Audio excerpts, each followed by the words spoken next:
Hello, good morning, good evening, good afternoon, wherever you are in the world. My name is Dr. Jacob Wickham, and I am your presenter today. Thank you for joining this Editage webinar, Identifying Research Gaps for Innovative Research. So hello, everyone. Feel free to type on the right side of your screen, the exclamation part there. So if you have any questions at all during this webinar, feel free to type them over here. We'll flag them, and we're going to have some extra time towards the end of the webinar, and we'll be very happy to answer some of your questions. So we've had over 1,500 registrations. So yeah, I don't know if I'll be able to get to all of your questions, but feel free to type them over to the right of your screen. So without any further ado, I'm going to share my screen.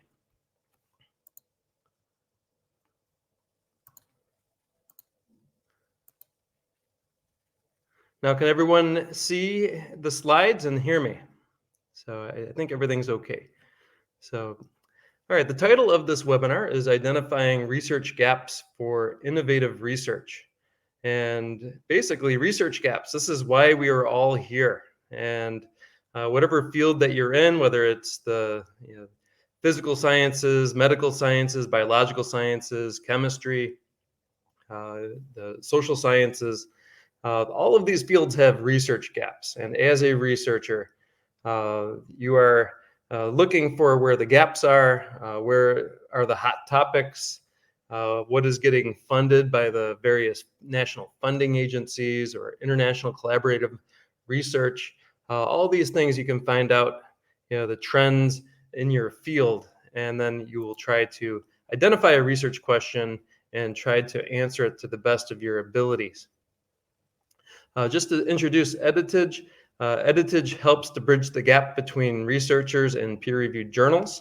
A lot of their work is focused on helping you get your manuscripts published, and there's been over 2 million manuscripts edited, and over 500,000 researchers have been served. Plus, they do a lot of training workshops such as this one, and this is a worldwide workshop. So wherever you are in the world, you can tune in. You'll also can get a copy of this presentation if you ask for one. And at the end of the webinar, of course, we'll entertain your questions. So here's a little bit about me. I have over 10 years of experience in both the USA and China. I am currently on a research project in Vietnam, and I'm also a journal editor, so I can speak with a lot of experience about how important it is to have novelty in your research, and that the research gaps that you're trying to fill are actually described very well in your manuscripts and also in your cover letters that you write to your journal, your target journal of choice. I started as a postdoc at the Institute of Chemistry, Chinese Academy of Sciences, and then I became a visiting professor there. I've been editing the journal Integrative Zoology since 2014, so it's about 9 years now. I had a 5-year stint at the Institute of Zoology, Chinese Academy of Sciences. I'm also an adjunct professor in the entomology department at Rutgers University. My background, I'm actually an entomologist. I study insects. But my experience is at Integrative Zoology. This is a multidisciplinary journal in zoology. So one of my favorite things about my job is I get to read outside my field. I am currently a senior researcher at the Severtsov Institute of Ecology and Evolution, Russian Academy of Sciences, where I've been there since January 2022. So here's just an overview of what I'll be discussing today during this webinar. I'll be introducing what research gaps are, and I'm going to switch over to a pointer so people can see this better. And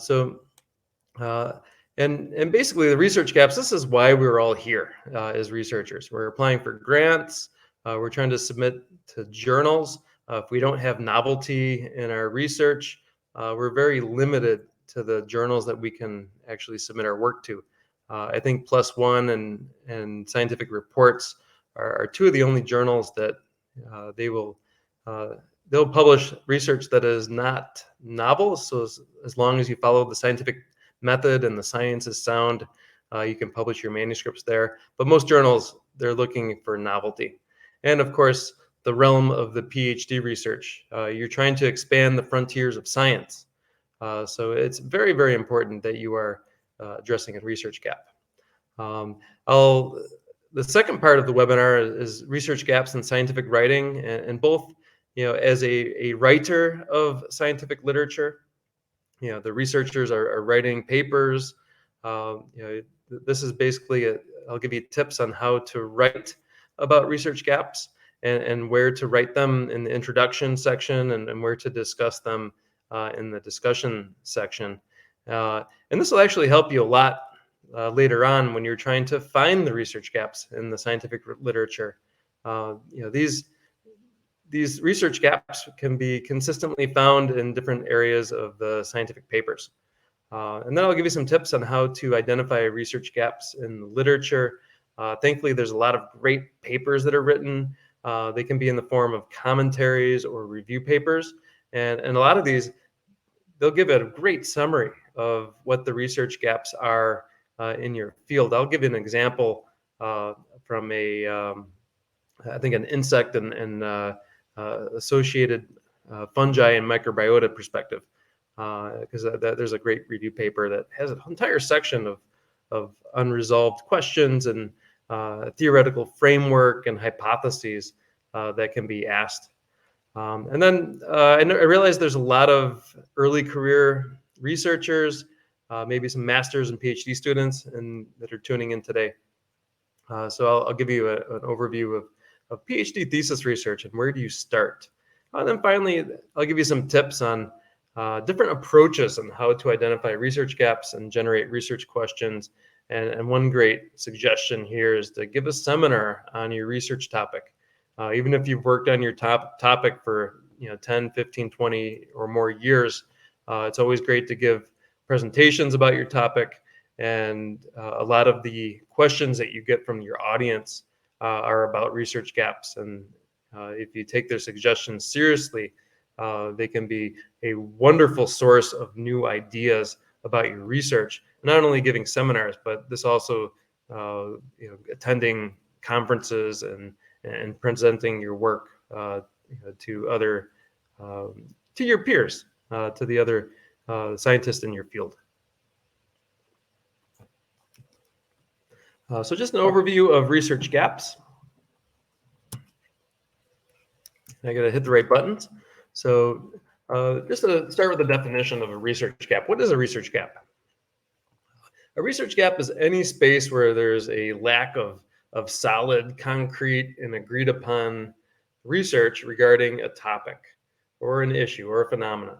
So, to put it in other words, there's basically a lack of established knowledge and consequently a need for further research. So research gaps call for more research. They can be an unsolved question or problem within the field. It could be something like a biosynthetic pathway that's you're missing. What genes are activated or what structures there are. Actually, the Krebs cycle was published after there was one compound that was discovered. There was the missing link, and now this is the standard in every biology text. Research gaps might be a case where you have inconclusive or contradictory results. It's science. Always has controversies, and there's different arguments that they're in your field, and this is really great area for which to do research. A research gap might be a new concept or idea that hasn't been studied yet, or an updated method to replace outdated methods. Or in case of a lot of medical science papers, it may be a specific demographic or location that has not been well studied. This can also be for biology as well.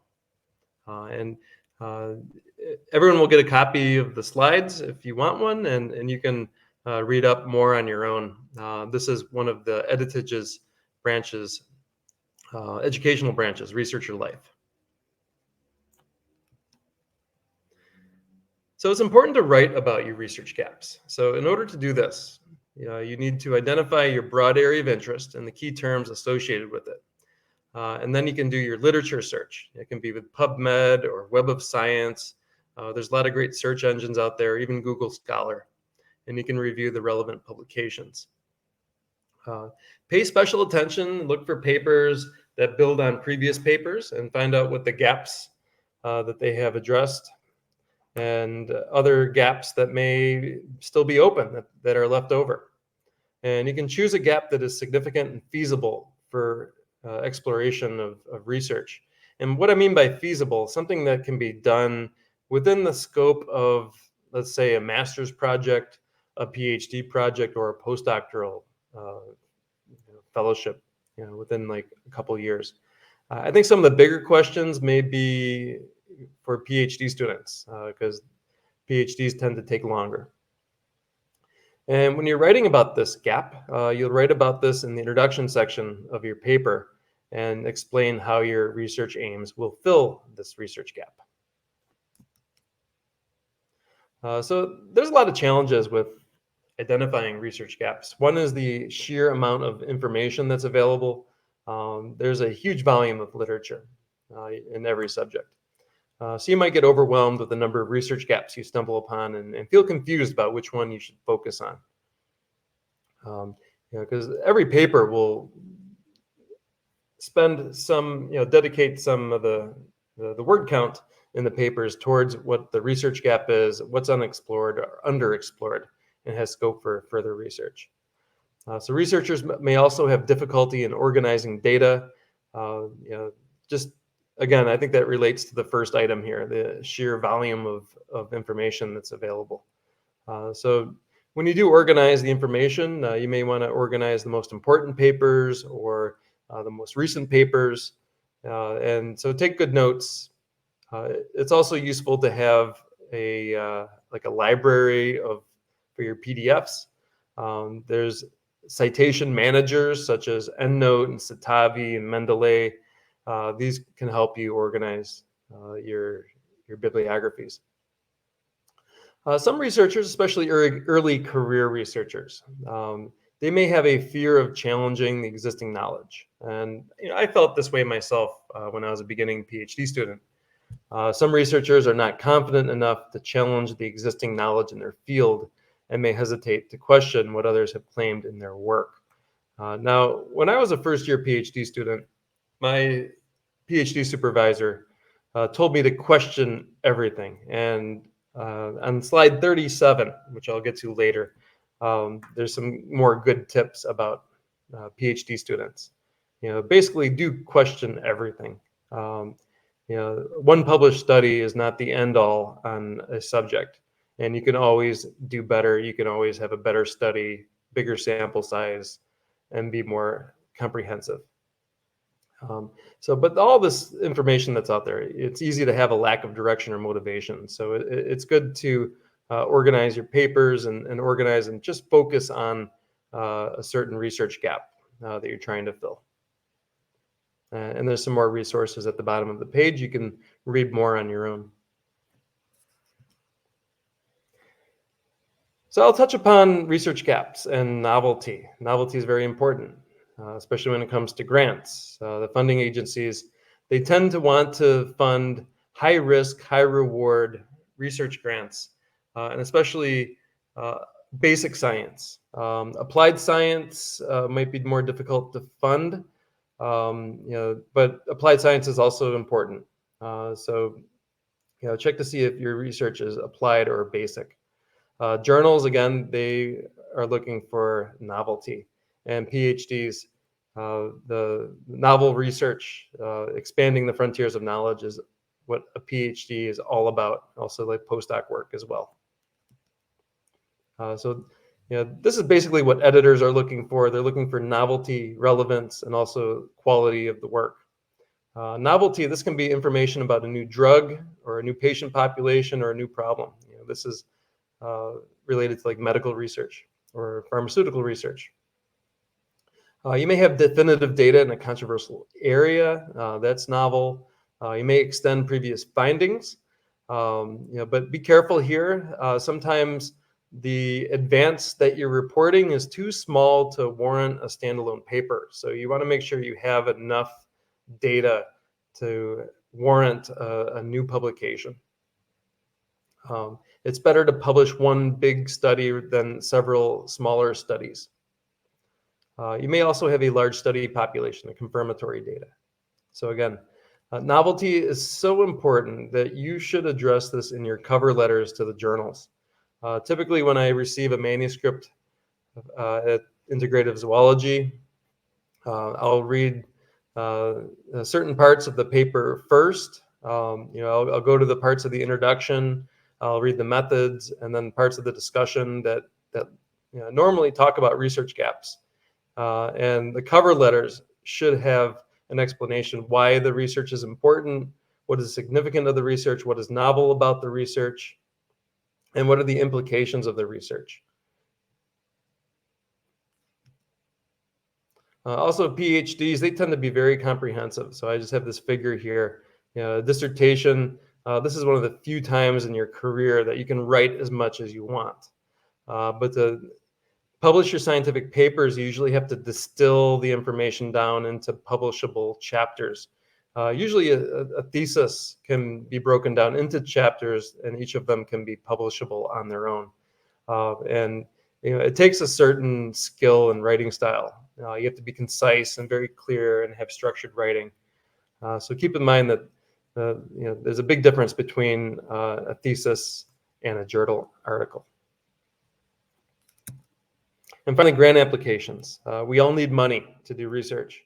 And the grant application process is very long. Sometimes it can take several months, maybe up to 6 months to write a grant proposal. So you have preparation, execution, and then review and the result, and then the delivery. So preparing for grant writing, you identify a research question. This is the research gap part. And then you develop your ideas, identify grant sources, and then you prepare your research team. If your university, if only one research grant is allowed to be submitted for a certain call for proposals, you may have an internal competition. And then the execution of your grant, usually communicating with your grant team, you're reading the request for proposals, you're developing a proposal and budget, and then you submit the proposal before the deadline.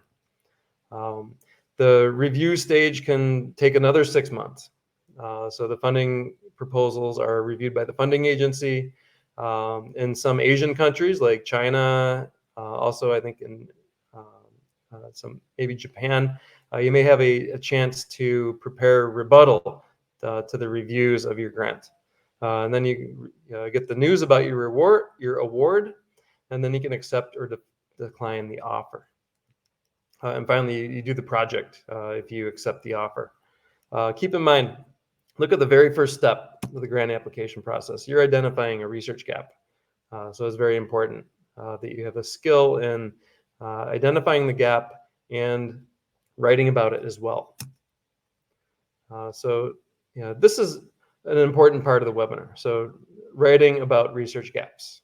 And this is from an author's perspective, how you will write about the research gap. Introductions, generally they're about 3 paragraphs long. It's the first thing that you should write, and it's the last thing that you finish. It's also the most difficult part of a scientific paper. And basically, you're going to establish your research area, you'll identify the research problem, and then you'll tell the readers how your paper becomes a solution to the research problem. So it really introduces the story. So you want to give background, identify the problem, and then state hypotheses and tell the readers how your paper solves the problem. So again, when you establish your area, you'll highlight the importance of the topic, make some general statements about your topic, and then give a brief overview of the current research topic or subject. And you'll define any key terms, define any acronyms, and then this is your research gap. So identify your research gap or niche. You can explain what the controversy is, the opposing arguments. You can reveal what the gap is in the existing research, and then you can formulate your research question or problem. And this varies by discipline. And then you can place your research within the research gap. How are you identifying, how is your work addressing the research gap? Here you'll have a hypothesis. You'll state the purpose of your study, outline why your study is different than other studies, introduce your basic methodology, and of course you'll describe some important results and tell how your paper is a solution to this research problem. So you'll give a brief overview of the structure of your paper. Basically, it follows like an hourglass structure. You'll begin with general information, then narrow your focus to the problem that you studied, and then state your study rationale and aims. So it looks like the top of an hourglass. So you give the background, then you present the research problem, and finally the aims, and then you should draw the reader to the exact point of your study.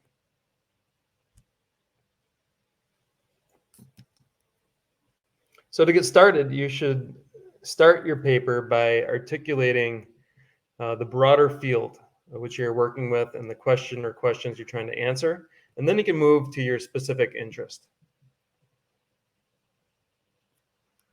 For example, you may have a research statement. In your research statement, especially if you're submitting to a big journal like Nature or Science or PNAS, like a multidisciplinary journal, you want to keep the big picture in mind. The strongest research statements, and this is the description of your research problem, will present a readable and compelling and realistic research approach. And this clearly stated research question or problem your research is trying to answer will tell the readers exactly what you're focusing on and how you're going to answer the question. So if you remember, I had 3 steps. So step 1 is establishing your research area. And this is just some sample writing. One is on pollution and climate change. So here's an example of establishing a research area. The cumulative effects of environmental pollution on climate change and ecological deterioration are growing prominent. And delta function has played an enormous role in the development and advancement of quantum mechanics since its introduction by Dirac. So these are basically 2 statements to establish a research area. So again, general statements are key here. The second step is identifying the research gap. What is the research problem? So here are 2 statements that identify a research problem. And in the pink here, this is common language that you have. This is the however statement. So the first statement is many Chinese researchers have studied EKC hypothesis with time series data. And then there's some citations. And then the second sentence, their findings are inconclusive and sometimes contradictory. So you're stating that there is a controversy or there's contradictions in the literature. And then the second statement here, however, the evaluation of coefficient B, often called U0 in literature, is not obvious and has been the subject of some disagreement. So again, here they're stating that there is controversy or the answers are not obvious and that the researchers don't agree. And then you can state your own hypothesis in step 3. And then tell the readers the purpose of your paper and what your paper does. So some key language here is you state the purpose, or you can just say this paper and then state what you are doing. So again, I'm not going to read this slide, but I hope everyone understands that you're stating the purpose of what you're doing in the paper. You'll state hypotheses and then give the reader an idea of the overall structure of your paper and what you're doing. You can give some methodology and results, like basically the bottom line, the take-home message of your paper. So key phrases here are, you can say in this study or this paper or here, and then you can say we did this. So some keys to a good introduction. Your introduction should clearly identify the subject area and give a broad overview of the, give a literature review a nice, brief, and balanced review of the pertinent published literature. Towards the end of your introduction, you clearly state that the hypothesis that you investigate.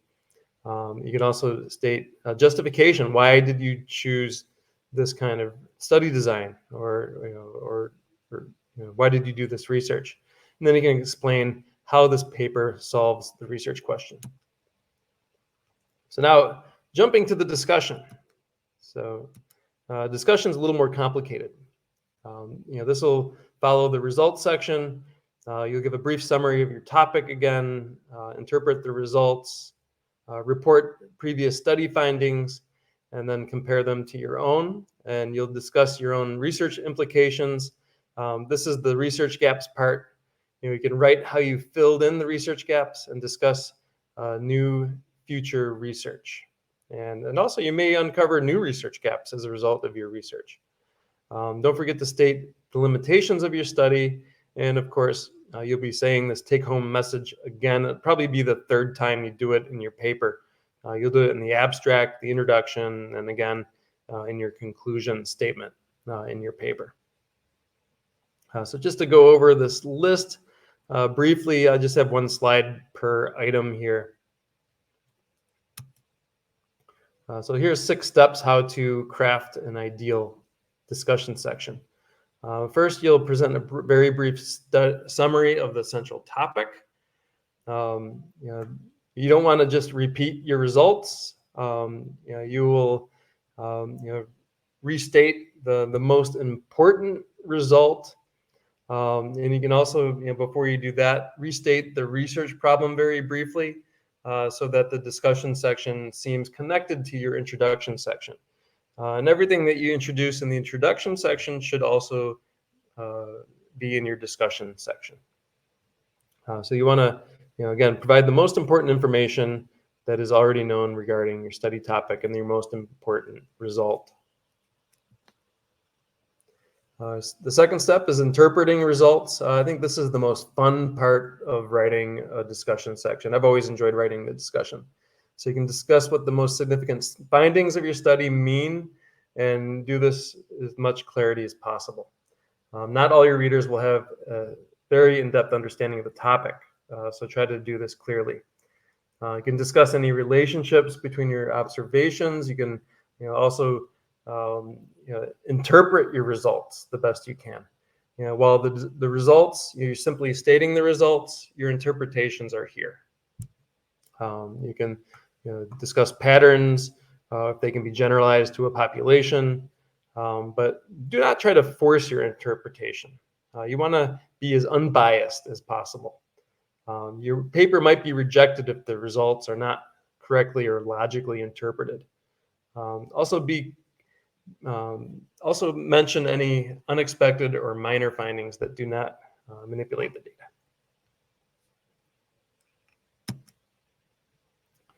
This is important. You want to compare and contrast your findings to previous studies. This is the backbone of every good discussion section. You can compare your results to previous studies.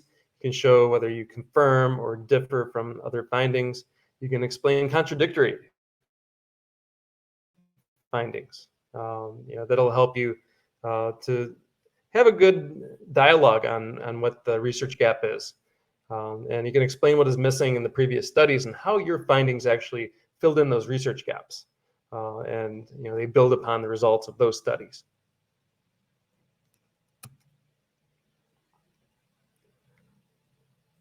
So these are broader impacts. You want to discuss this is the fourth item. You want to discuss the implications of your research. And this is perhaps the most important part. This answers the who cares questions. What is the broader impacts? What are the implications of your study? The reader should clearly understand why your study is important. So what contribution does your study make to improving the understanding of your field in general? Basically, you need to describe how your study contributes to existing knowledge. And then you're back to the research gaps. This is in that overall diagram. This is where the research gaps come into play. So you want to explain how the implications of your research spur further studies, and you may identify new research gaps. You want to state the limitations of your study. These are unanswered questions. Again, this does relate to research gaps. What unanswered questions did your study not address? Could you have used another method of data collection or a different technique? Maybe the sample size wasn't big enough. It's important to be self-critical here. You want to state the limitations of your study. If you don't give any limitations, the reviewers may ask you to state the limitations of your study. You have to be humble here, and no study is perfect, so this is a very important part of your discussion. So being self-critical and acknowledging the study's limitations, this gives the impression that you're aware of what the study was not able to cover. So again, research gaps are highlighted here. Finally, the sixth step, you want to conclude with a take-home message. Some journals will have a separate conclusion section placed after the discussion section. If it doesn't, then your last paragraph can be conclusions. Whatever the format of your target journal is, you must provide a take-home message to your readers. This will also be a final place where you can suggest future studies that will be useful, and also future studies that can clear any remaining doubts about the research question. Or you can even give a new hypothesis that may have developed through your results. And here's a video tutorial. You can click on this and watch this on your own about how to write a discussion section. And here's a simple checklist, summary for your discussion. So it's a tricky section to write. I had 6 different points that I went through one by one. So it's important to have a nice outline, put your thoughts together, and bring a perspective to your entire research. It's not that difficult if you take some time to think it through. But here are some do's and don'ts that you will find useful when writing the discussion section. You do want to discuss results in the context of research aims and previous literature. You do want to acknowledge conflicting or unexpected results. This can be an exciting part of your discussion. Don't simply repeat the results. I made this mistake on the first paper that I tried to publish. The reviewers flagged it, so I had to rewrite the discussion section and compare and contrast the results with previous results, and also compare and contrast all the experiments in my study. And I got that paper published. Don't exaggerate or overgeneralize. Don't forget to mention the limitations, but also mention the strengths of your paper. And you do want to suggest implications and new hypotheses that warrant further investigation. Okay, so here's some tips for identifying research gaps in the literature.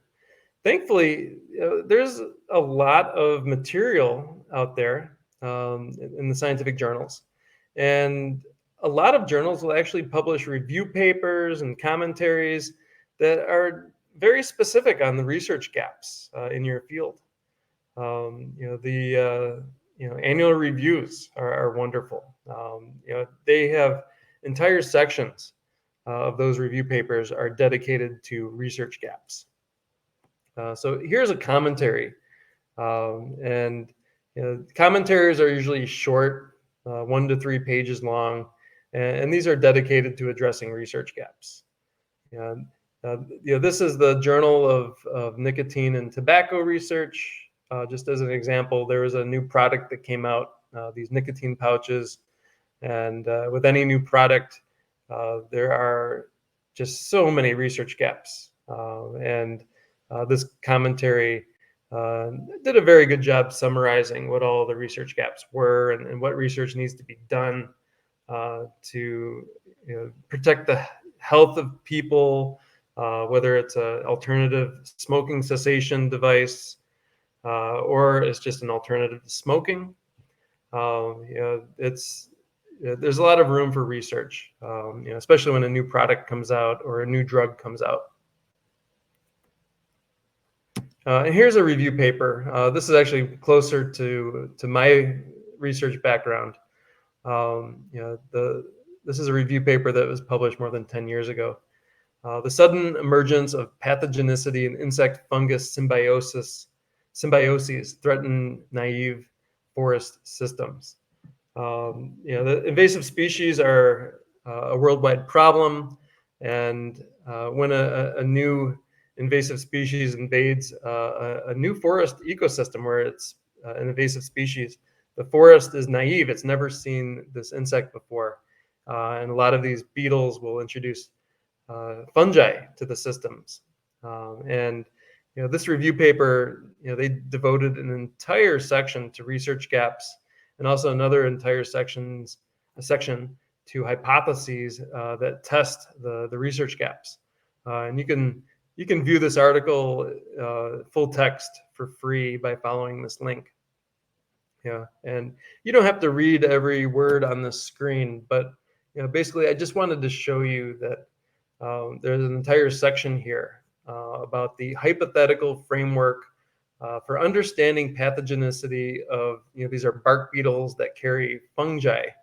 And the fungi can sometimes become, usually they're innocuous, they don't harm trees, but sometimes the beetle and the fungus become a tree killer. So here they suggest that tree killing and introduced bark and ambrosia beetles and perhaps insect fungus symbioses is more generally is not a manifestation of a highly evolved ecological strategy, but instead the outcome of several coincident phenomena. So when you have an introduced species, and it goes into the interactions of these beetles and their fungal symbionts in their new environments. Maybe live hosts smell like they're dead. Usually they attack dead and dying trees. So how do these become tree killers? And they ask the question, why do wood borers attack living trees in non-native regions? And they propose three potential explanations. But first, it's useful to clarify general mechanisms of host choice by wood boring insects. So maybe the live trees, they smell like they're dead, or only native trees die. So this is another major question: is why live trees attacked by their beetles and their symbionts die. The virulence is what we see in the new pest, and it has been no case documented to be their typical ecological strategy in their native forests. So they just don't do this in their native forests. In the native forest, they are not tree killers, but in the introduced areas, they do become tree killers. So then they provide a theoretical framework and they propose this, and they outline what research needs to be done to better understand this. And they give some great hypotheses, and I think a lot of these hypotheses are still being tested, because I think it'll take several decades to figure out what these mechanisms are. Why do these innocuous species of beetles and their fungi become tree killers? The tree killing lifestyle is quite rare. So what happens? How do they become pathogenic? They ask important research question. Are there many strong invaders around the world that are yet to invade? So maybe we can even predict which beetles and their fungal symbionts can become good invasive species in the future, and you can help prevent dangerous introductions in the future. So there's a nice theoretical framework there and hypotheses to test. So now getting into PhD thesis research. It's very daunting to actually start a PhD thesis research topic. You can ask the question, well, where do you start? Hopefully you'll have a lot of discussions with your PhD supervisor. Typically, as a supervisor, as a professor, we're required to actually define a lot of research areas and research gaps, and we can give a lot of guidance to a possible project where there are lots of research gaps. So talk to your thesis supervisor, talk to your committee members, and do a lot of reading of the literature. And I'm hitting the wrong button again, so advance the slide. So here's some tips on finding a PhD research project. Where do you start? If you're a first-year student, you can start by attending weekly departmental seminars in your university. Your university might be hiring new professors, so it's always good to go and see seminars of potential new assistant professors at your school. As a graduate student, I remember attending a lot of rounds of hiring professors in the field. And it was great. They were wonderful at summarizing the research gaps. So that's always good to attend webinars at your university. Also, conferences are a good place to learn about research gaps. Reading the working papers of the intellectual readers in your narrowly focused research area is good. And this actually should be part of your literature review. You can focus your research on a specific topic, and then read all the papers. Usually, the first chapter of your dissertation is a literature review of your topic, and you can read the best journals selectively. So you want to be selective in your reading. Use good search engines like Web of Science, Web of Knowledge, PubMed, just to name a few. And it's good to have some tool for example, like a EndNote or Mendeley, a bibliography organizing tool. So talk a lot with your colleagues and write a lot. Write research proposals. You may have to write like a thesis proposal before you can even start your research. And I think actually the best advice, and I mentioned this on the earlier slide, about PhD students, question authority. You question everything, and every paper that you read, you can actually probably do the research even better than what those scientists did. You can have a more thorough study. Did they overlook something? Are there some lapses in the broader claims that they made? Critically review the paper. Did you find arguments convincing or not? And no matter how good the paper is, believe me, you can always do better than the paper that you read. And as an early career PhD student, I found this hard to do in the beginning. When I discussed the difficulties of maybe you don't have the confidence to question other established researchers. My PhD supervisor said, be careful when you're reading a paper. They may have missed something. And on my topic, my PhD supervisor was exactly right. There's a lot that was missed. And during the course of my PhD research, I uncovered so many new things. So even if a work looks great, try to find there might be lapses in the broader claims that are made, and you can identify where the research gaps are. And there's a PDF. We could share a file with you. This is by Don Davis at Columbia University. They have a really good guide for beginning students. So here's some approaches to identify research gaps and generate research questions. And when I gave you the overview of the talk, I suggested to give a seminar, give a research seminar. If you're traveling to your field research site, if you're traveling in another country, you should offer to give a research seminar. This helps introduce who you are and give other people an idea of what your research is and the feedback that you can get after you give a research seminar is amazing. So give a seminar on your research. This week I've been traveling in both China and Vietnam, and I've already given 2 talks this week on my research in China. and I just landed in Vietnam this morning.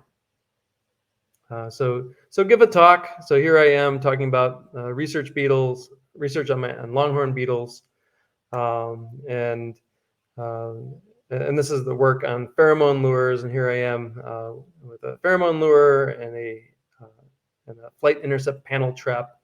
Uh, and this is great. Um, After the research seminar, I got so many questions about research gaps, and this actually generates so many good ideas, not only from the students, but from other professors that also go to your talk. Some of the best ideas I ever got on my research were during the Q&A period after I've given a research talk, whether it's at a major conference or just when you're visiting a university, when you're doing field research. So give a talk. This often generates new questions about your research. And you can actually modify your research plan. They might actually have some great suggestions how to modify your research to address research gaps. And now that you know how to write about research gaps in the introduction and also in the discussion section, you will know where to find the research gaps in the papers that you read. And you can generate new research questions. So read selectively. Even as a journal editor, when I get a new submission, I read the parts where the research gaps are and also the cover letter. So examine which parts of the introduction section contains some sentences about the reasons why that research is done. That'll be the research gap. You'll easily find that in the introduction.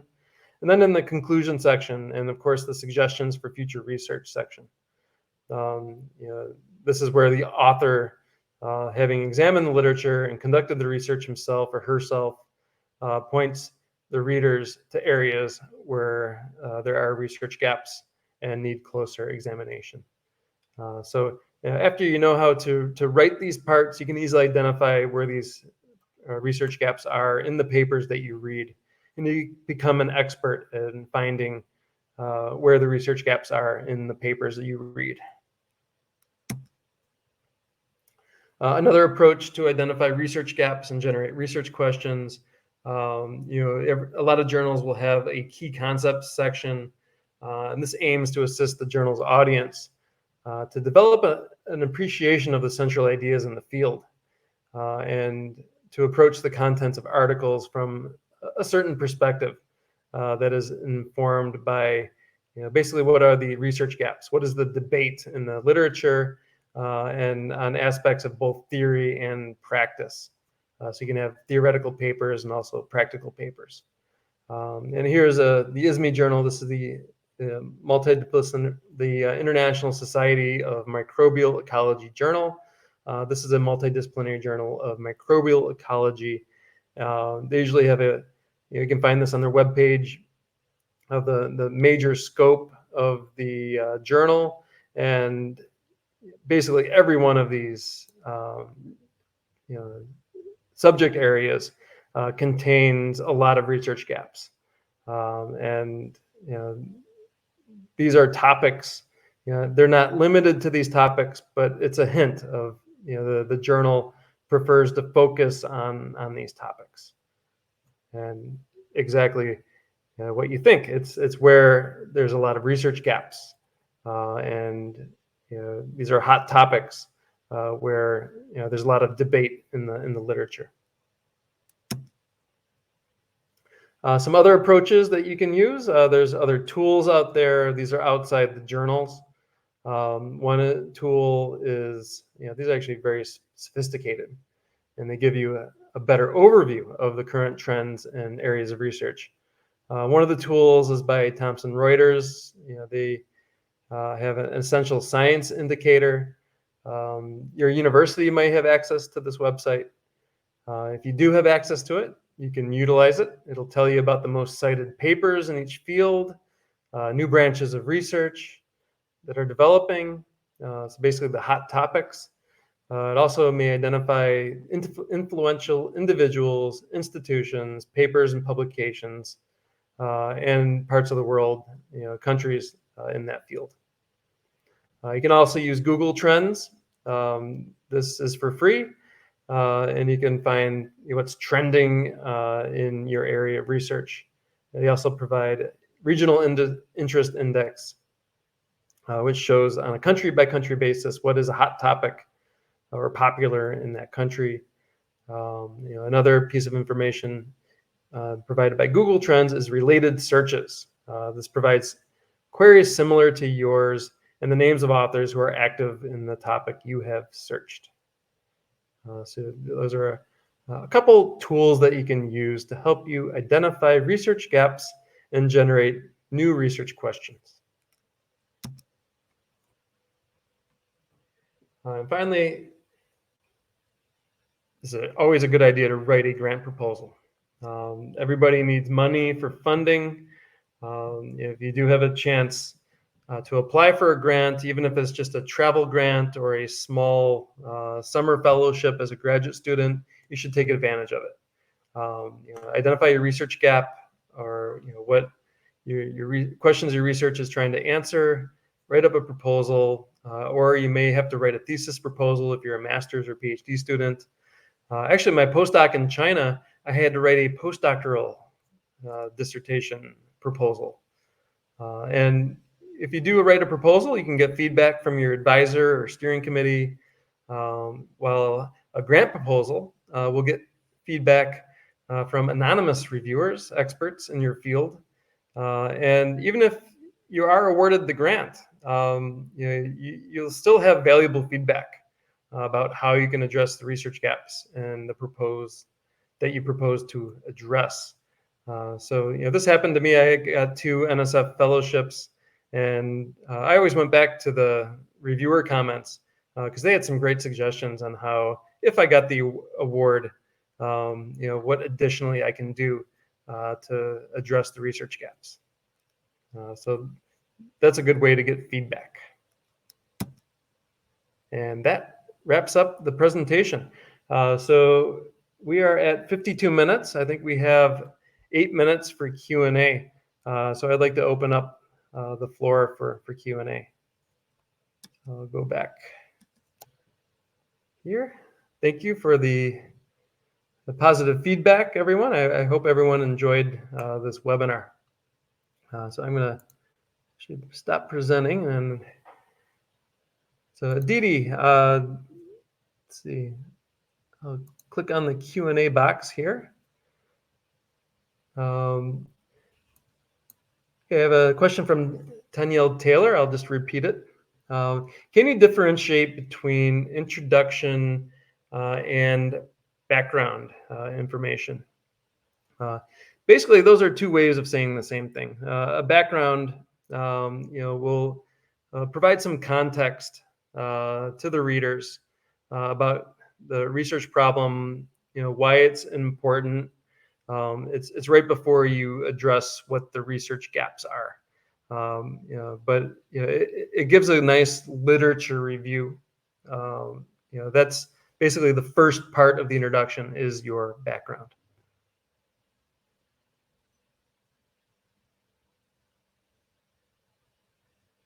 Okay, next question is, in some cases, respondents don't like to share information needed for research, or they share the same opinion of others, mostly in group interviews. In this case, how to find out the real information. I think this has to be selective from the research. You should have some selection criteria. You want to generate an unbiased feedback from respondents. Hopefully a skilled researcher, you should be able to throw out, have some selection criteria to help throw out some of the answers that you will not find useful. Before we get to the next question, on your screen, you can click on the feedback form. We'll be bringing more webinars in the future to everyone. I've given webinars on statistics, on how to make very nice results in discussion sections, how to promote your research. There's a lot of great topics out there. So please give us your feedback. Next question is how will we incorporate the research gap innovative finding? So when you're trying to address a research gap, you know, you may not always find the answer to the question. You may actually raise even more questions than what you started with. So um, you know, there's a lot of diversity of papers out there. You may actually have a new method that you've uncovered. Um, a good method, a new method can be innovative in itself. But usually some new knowledge is gained from every study. So it's staying on top of the trends.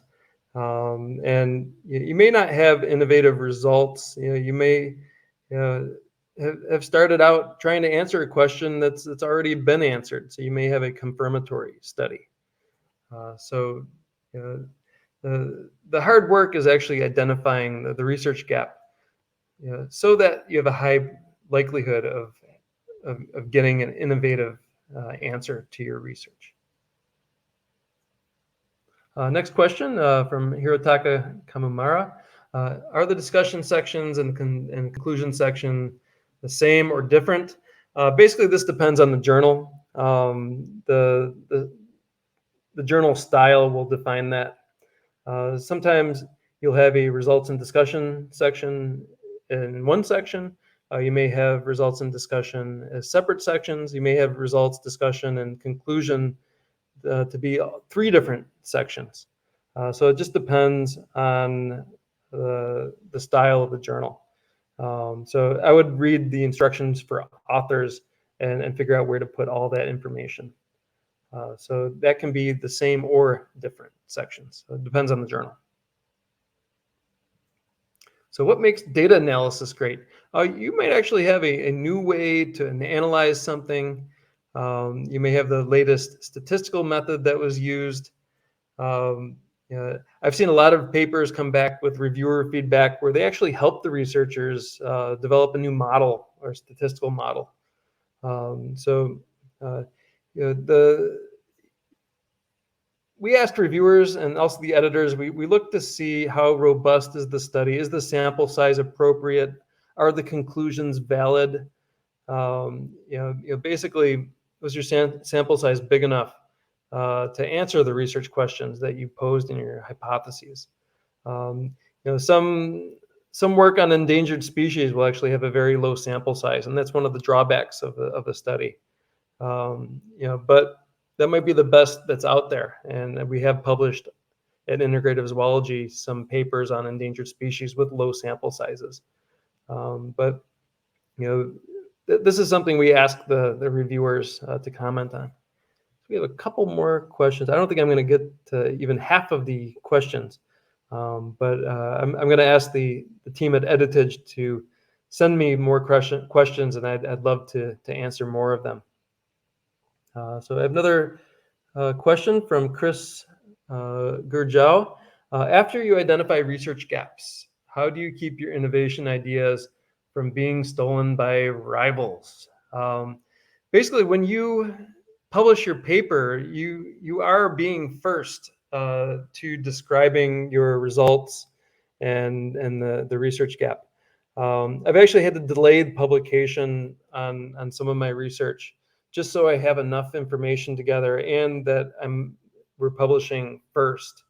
But you always run that risk of as soon as you publish something, like for example, CRISPR-Cas9. The scientists that developed that just won the Nobel Prize.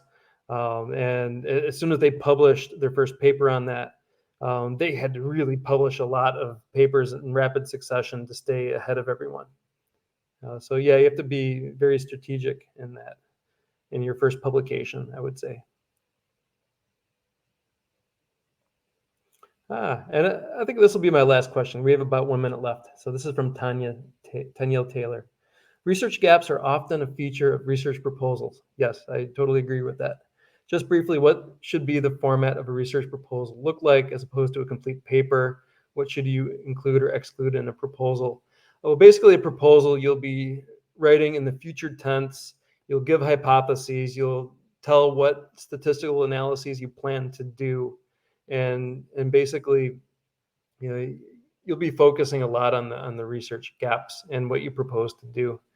Um, this is the proposals are also confidential, so you should not have to worry about your ideas being stolen by other people. And after you get your research funded, then you can begin your research work. Um, it will not look like a complete paper at all. It's basically a proposal only, written in future tense. So. And yeah, we'll give everyone a copy of the PPT. I wanted to thank everyone for your attention. I wish we had more time for more Q&A. I hope you found this session useful, and I do hope to see you at a future event. Don't forget to click on the feedback form so we can design better webinars in the future. So thank you, everyone. Have a good day or a good night wherever you are in the world. So thanks for your attention.